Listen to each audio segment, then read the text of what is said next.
అందుచేత ఆవు నెయ్యి మేధస్సును సంతానేచ్ఛను సిద్ధింపజేయటానికి ఉపకరిస్తుంది కాబట్టే ఆవు నెయ్యితో అభిషేకం చేస్తాం పరమేశ్వరునికి.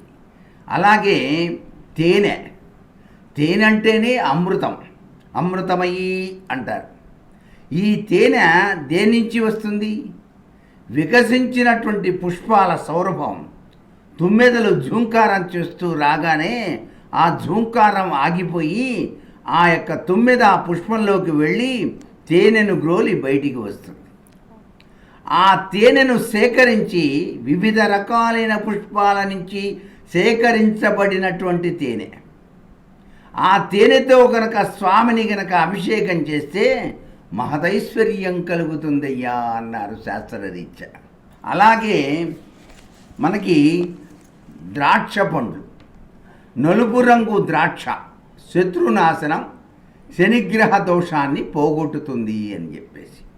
ఖర్జూర పండు, ఖర్జూర పండు అసలు అంతఃశత్రువుల్ని నాశనం చేస్తుంది.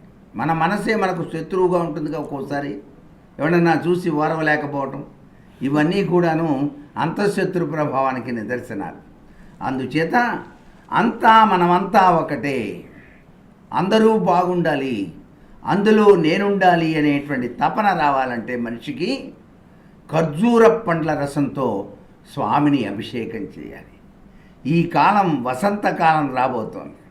కోకిళ్ళ కూహు నాదాలు, మామిడి పండ్ల ఆవిర్భావం, ఇవన్నీ జరుగుతాయి కదా. మరి మామిడి పండ్ల గుజ్జు రసం స్వామికి గనక అభిషేకంలో వాడినట్లయితే సంపూర్ణ ఆరోగ్యమే కాదు, అందాన్ని కూడా ప్రసాదిస్తాడు.